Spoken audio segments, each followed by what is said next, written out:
15 of the fantasy baseball season, and coming out of the All-Star break early in the week here with this week ending next Sunday for most fantasy teams. Here's a few pitchers I looked at this week. The first guy, Braxton Garrett of the Miami Marlins. So Garrett, one of the top prospects in the system over the last few seasons here. And he's come up and he's really taken it by storm, especially lately here, is Garrett's putting up starts. On the season, 47 and a third, 2-3 record, 43 hits, 18 earned runs, 11 walks, 47 strikeouts, 3 quality starts, a 3.42 ERA, and a 1.14 whip. But over the last few weeks here, Garrett, he's been amazing for this Marlin team. 12 innings, 1-0 record, 4 hits, 1 earned run, 3 walks, 18 Ks, a quality start, a 0.75 ERA, and a 0.58 whip. So right here, I know he's on a bad Marlin team that really don't hit the baseball, give their pitchers good run support, because we know they got Lopez, we know they got Sandy Alcantara as good pitchers, and he's in a tough division as well with the Mets and Braves and even the Phillies, who can hit the baseball a little bit as well here. But over the last few games, he's been dominant for the most part, is Garrett. July 9th at the Mets, 5 2/3, no decision, 3 hits, 3 runs, a walk, 3 Ks. July 14th versus the Pirates, 6 innings, no decision, 2 hits, 2 walks, 11 Ks, a quality start.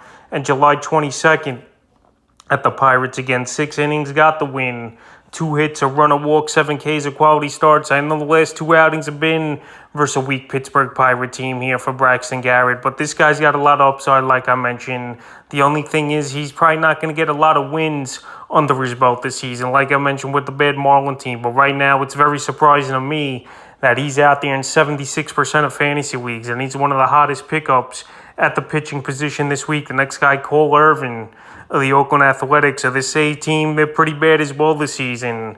One of the worst teams in the league here, especially in the American League. So on the season, for Irvin, 5-7 record, 102 1/3, 89 hits, 35 runs, 20 walks, 70 Ks, 9 quality starts, 0.80 ERA, and a 1.07 whip. So right here, very good numbers for Irvin. And over the last few weeks here for him as well, he's pitching great. 19 innings, 2-1 record, 11 hits, 4 runs, 2 walks, 14 Ks in the time, and 3 quality starts with a 1.89 ERA and a 0.68 whip. So Irvin, he's going out there. He's pitching good baseball. The A's, like I mentioned, one of the worst teams in the league, but he plays in a division that isn't that loaded as well here. Besides, obviously, the Houston Astros and the Texas Rangers could hit the ball a little bit as well. So the last few outings here for Irvin, July 10th versus Houston, 6 innings, got the loss, 5 hits, 2 runs, 2 Ks, a quality start. July 15th at Houston, 6 innings in that one, got the win, 3 hits, a run, a walk, 4 Ks, a quality start. And July 22nd versus the Rangers, 7 innings,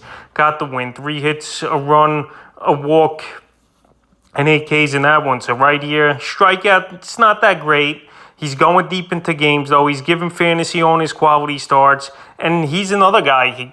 76% of fantasy leagues he's out there. And it's hard to find good pitching in fantasy baseball, especially in the middle parts of the summer months here. And right now, Irvin's out there in a lot of leagues, and he's doing well. Just the only thing is he's not going to get a lot of wins, obviously, for fantasy owners with the team that he plays on. The next guy is Detmers of the Los Angeles Angels. So Detmers, one of the former top prospects a few seasons ago in this Angels system here, and he's been pretty good here as Detmers. 76 innings on the year, 3-3 record, a complete game shutout, no-hitter early in the year, 52 hits, 32 earned runs, 27 walks, and 63 strikeouts with 4 quality starts on the season here for Detmers. And over the last few weeks here for him as well, that ERA's been real good for Detmers, a 1 ERA and a 1.20 whip. So Detmers available widely in 84% of fantasy leagues here. And we know he's in a division as well that I mentioned with Irvin, the same thing, not good hitting teams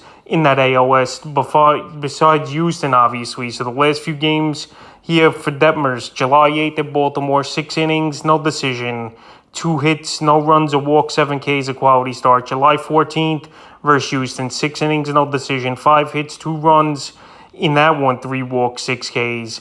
And then July 24th at the Braves, 5 innings, got the win, 3 hits, No runs, 2 walks, 6K. So right here, Detmers didn't pitch all that great versus the Braves, but that Angel team actually hitting yesterday's ball game here to get Detmers the victory, and he went to 5 innings. So right now, out there in tons of fantasy leagues, we know he has good upside.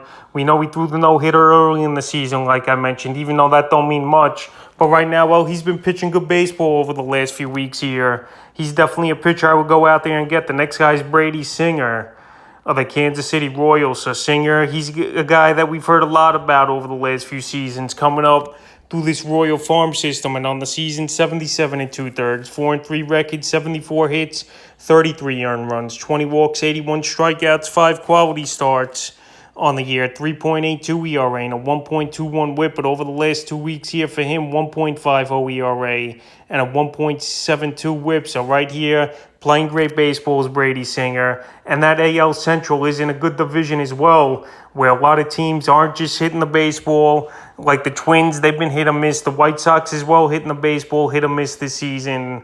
And right here, Detroit, we know they haven't been hitting the baseball as well for season. So right here, Kansas City, we know is not a good team, but they're getting some decent starting pitching from a few guys over the last few weeks. And Singer, definitely one of them. July 18th versus the Guardians, 7 innings, no decision, 6 hits, 3 runs, 5 Ks, a quality start. July 13th versus the Tigers, 6 innings, got the win, 7 hits, a run, 5 walks, 6 Ks, a quality start. And July 23rd versus Tampa, 6 innings, no decision, 3 hits, a run, 2 walks, and a career-high 12 strikeouts. So he's starting to get into his zone here, is Singer. And like I mentioned, with a weak hitting division over there in the AL Central, he's going to get some favorable matchups. And that's what he's doing, taking advantage of it right now.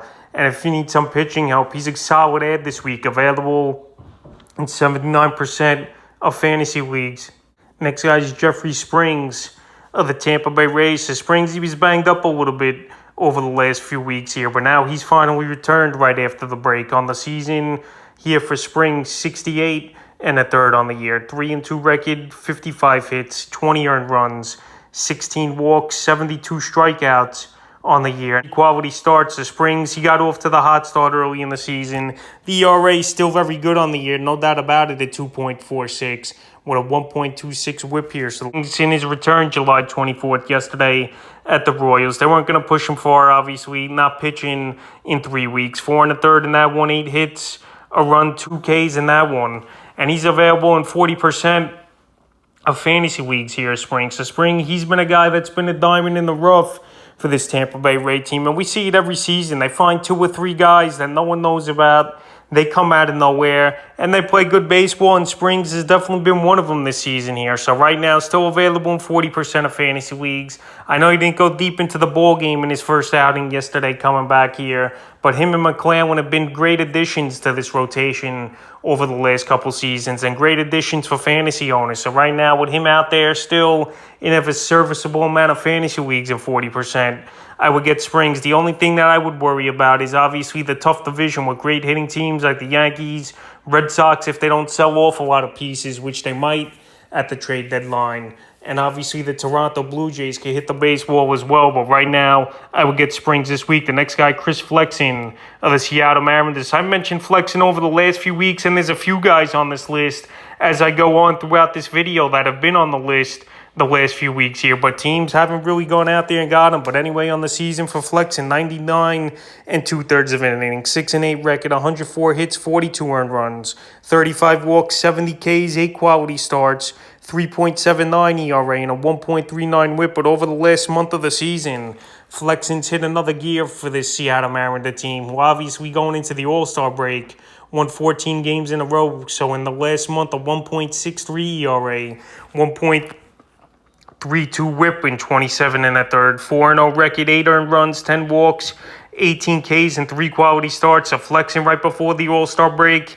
On 3 days rest, he went out there and he gutted it out for 3 2/3 and pitched well at Texas. So the last few outings here for him, July 4th at San Diego, 2/3 got the win in that one. 4 hits, no runs, 3 walks, 8 Ks, a quality start. July 13th at the Nats, 6 innings, got the win. 6 hits, a run, 2 walks a K in that one, a quality start. And then the 3 2/3 game, July 17th at Texas before the break. No decision in that one. 4 hits, a run, a walk, 3 Ks. So right here, he's got another good matchup at Texas today. Here's Chris Flexen. And like I mentioned, this Merida team's been the hottest team in the month of July, winning all those ball games in a row. And Chris Flexen definitely playing a part of it.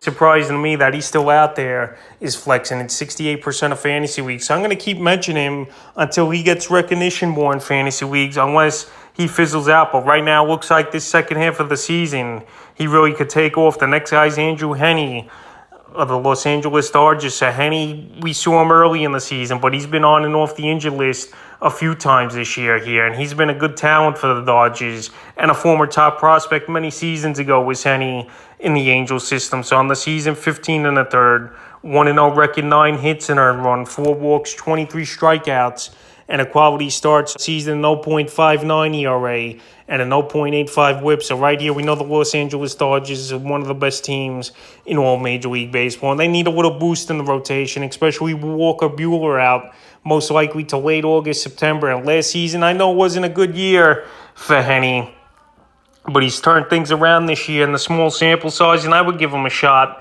Available in 41% of leagues. So last year, I know it wasn't good. 129 2/3, 8-9 record, 130 hits, 84 earned runs on the year, 41 walks, 150 Ks, 8 quality starts, and a 5.83 ERA and a 1.32 whip. But right now, he's on the great Dodger team.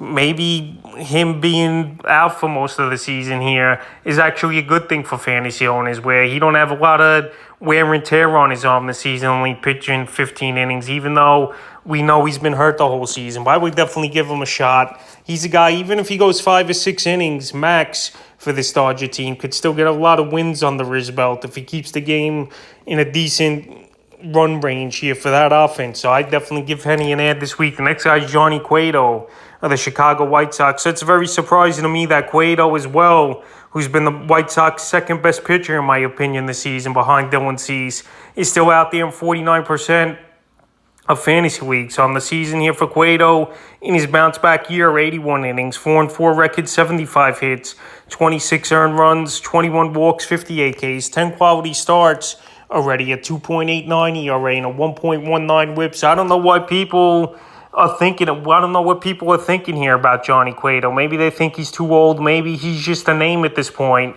and these numbers are going to stick. But he's got a lot of things going his way here. He's on a decent Chicago White Sox team that I think when it's all said and done this season will still take that Central Division here. He's on a team in a division in the Central, like I keep mentioning, where there's not good hitting teams. The Guardians are hit or miss. Detroit's a pretty poor hitting team, and so are the Royals. So right here, Johnny Cueto's got that going for him, and he's a guy that's a veteran, and he's changed his pitching style up. He knows he's not going to blow guys away anymore with his stuff, but he's still getting by with pretty decent stuff here as Cueto, and he's eating innings as well. He's gone 6 or more innings in 5 starts in a row as Cueto. July 9th versus Detroit, 8 innings, got the win, 5 hits, no runs, 5 Ks, a quality start. July 14th in Minnesota, 6 innings, got the win. 7 hits, a run, 2 walks, 5 Ks, a quality start. And July 23rd versus the Guardians, 7 innings, no decision. 8 hits, 3 runs, a walk, and a quality start. So right here, he's put 4 quality starts together in a row as Cueto. And right now, he's got to be owned in more than just 51% of fantasy leagues. And if he's out there, I think he's a steal at this point of the season to get on your waiver wire. The next guy is George Kirby of the Seattle Mariners. Kirby, Mariners' top pitching prospect. We've seen a lot of them this season here, but before the break, they wanted to give him some rest and just work in the minor leagues here before the All-Star break, what a lot of teams do with rookies. So on the season here for Kirby, 64 1/3, 2-3 record, 71 hits, 27 earned runs, 9 walks, 62 strikeouts, 6 quality starts, 3.78 ERA, and a 1.24 whip. So right here, George Kirby, he's had some good games this season, and there's some games where he got bombed. It's growing pains as a rookie in the major leagues, especially as a pitcher. But right now, he got dropped in way too many fantasy leagues. I held on to him and stashed him on my NA spot in my leagues, knowing he would come back and he's going to rejoin the rotation. Is Kirby here, looks like, in tomorrow's ball game versus the Texas Rangers, which is a good thing here. So Kirby, there's not going to be any limits on him right away. Maybe late August, September, if they want to hit and rookie innings limit, they will shut him down maybe as Kirby. But right now, while he's out there in tons of fantasy leagues and 67%, with his upside and with the way the Mariners have played this month here, he's definitely a solid ad, and he's a guy that definitely can help your fantasy team down the line here towards the end of the season and the playoff push. And the final pitcher I looked at this week here is David Peterson of the New York Mets. So right here, I know Jacob deGrom, the Mets are waiting for his return here to the starting rotation after missing the whole season here with the arm problems. And deGrom, he's had some muscle soreness as well, and he's going to be back probably in a week if everything goes well. But who knows? The Mets maybe could go with a six-man rotation. You don't know what they're going to do. But they also could trade for a starter towards the deadline as well, where we've seen the Mets make a few moves over the last few days with the Pirates getting Vogelbach and Michael Perez. But anyway, Peterson on the season, he's been pretty solid. The only thing, he just don't go deep into games. 72 and a third, 5-2 record, 57 hits, 26 earned runs, 33 walks, 84 strikeouts, and 3 quality starts, but a solid 3.24 ERA and a 1.24 whip. And over the last 2 weeks here for him, he's pitched good baseballs, Peterson. 10 and a third, 0-1 record, 5 hits, 2 runs, 6 walks, 17 Ks, a 1.24 ERA, and a 1.16 whip. So Peterson, he's gone out there. He's given the Mets a chance to win almost every time out here is Peterson over the last month of the season. And that's what you want to see for a guy who's been a homegrown talent in their farm system here. And he's available in 49% of fantasy leagues. So July 6th at Cincy, 3 2/3, 4 hits, 3 runs, 5 walks, 7 Ks. July 12th at the Braves, 5 1/3, got the loss, 2 hits, 2 runs, 3 walks, 9 Ks. And July 17th at the Cubs, 5 innings, no decision, 3 hits, no runs, 3 walks, 8 Ks. So Peterson, 5-inning pitcher, I know. His strikeouts have been going up a lot over the last few games here. And like I mentioned, he's on a first-place team with the New York Mets, even though they've been struggling a little bit of late here, where he could go out there and give them a solid ball game. At least keep his team in the game, and fantasy owners as well. Help him in ERA and strikeouts. Yes, he has a tough matchup July 27th versus the Yankees, but I still will go out there and get him. So that's a few pitches I look to add here for Week 15 of the fantasy baseball season.